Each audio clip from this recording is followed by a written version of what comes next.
How good was the Taylor Walker show? I enjoyed it as much as any. It was a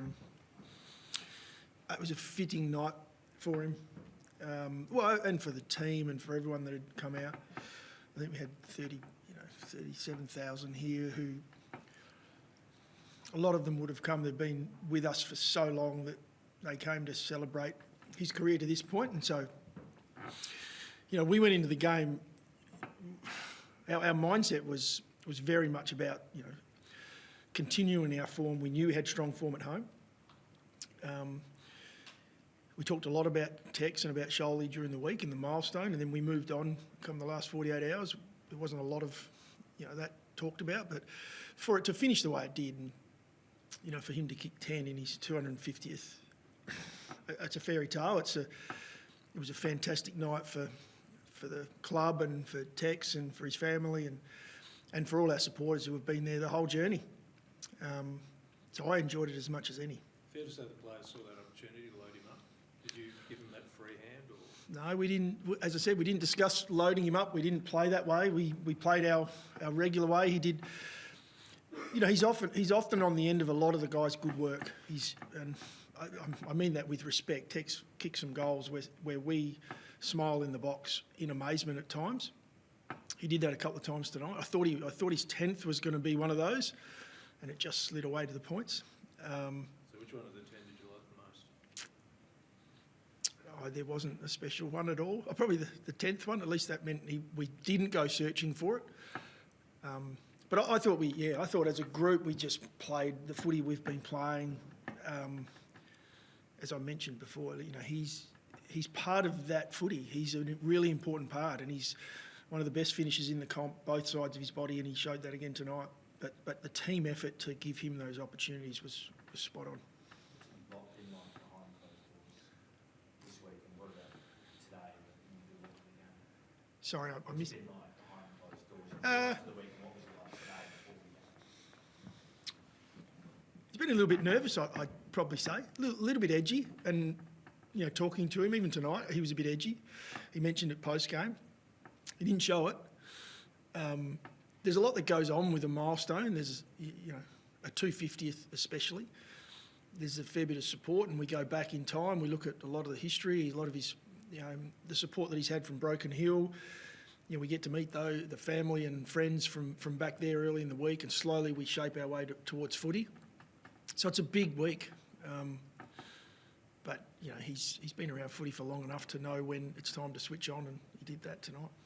Just regarding the game, Matthew, I know obviously the Eagles are severely depleted, but the ruthlessness, I guess, you guys keep your foot to the floor. That must have been thrilling for a coach to watch. Really pleasing because we did it for 4 quarters. We were really consistent. We didn't give an inch. We didn't give them an opportunity to build momentum to come back into the game. At quarter time, as you guys know, we've let 30-point leads slip this year 3 times. So at quarter time, there's still some nerves. But at the same time, there's a lot of trust in that we continue to learn and develop week by week. But for us to do it, for 4 quarters, and I'm not sure what exact scores were in each quarter, but we just stuck strong to what we knew wins games for us. In the end, we kicked 27 goals or thereabouts, with a mindset that wasn't about necessarily coming in to kick 27 goals. So really pleasing. Do you talk about percentage at all when you're up on it that much during the game? Be careful what I want to share with everyone.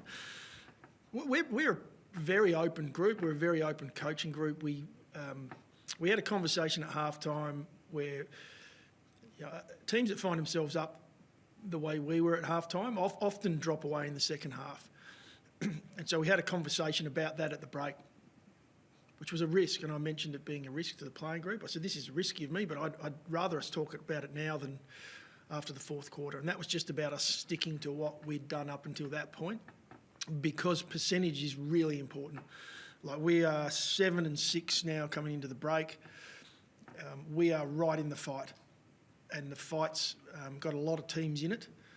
So if we continue to play the footy that we know we can, then percentage is going to be really important come the end of the year.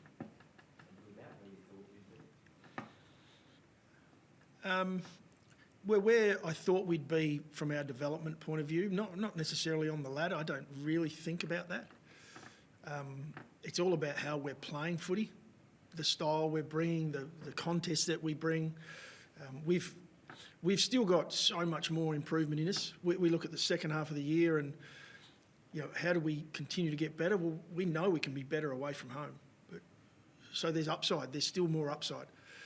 We love playing here in front of our fans, and they're huge. They're huge for us. It's such a lift for our young group. But we can be better on the road, and we start our second half of the year against Collingwood at the MCG. So there's no bigger challenge, but I know our guys will be really looking forward to that. Sense any fatigue? I mean, particularly amongst the younger blokes like Max who's played every game, and second-year players. Do you sense they actually really need a physical rest rather than the mental side of getting away from it? Yeah, I think I'd say probably most teams you get to this point, and the physical break is the big one. You mentioned Max; he's done a fantastic job as a first-year player to continue to perform the way he has. But yeah, we've got some guys that will really benefit from this break that we were coming in.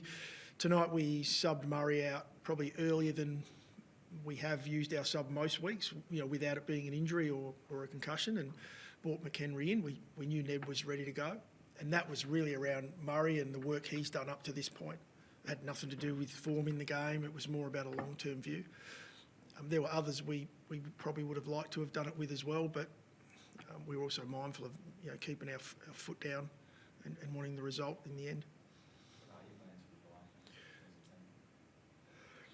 We take a number of days off from tonight. We'll celebrate as a group tonight with Tex and his family and Sholly and his family, and then we'll take 3 or 4 days where the guys have some time away from the club and sharpen the saw, as we call it, and then we come back, train. I think it's Thursday, Friday, Saturday of next week.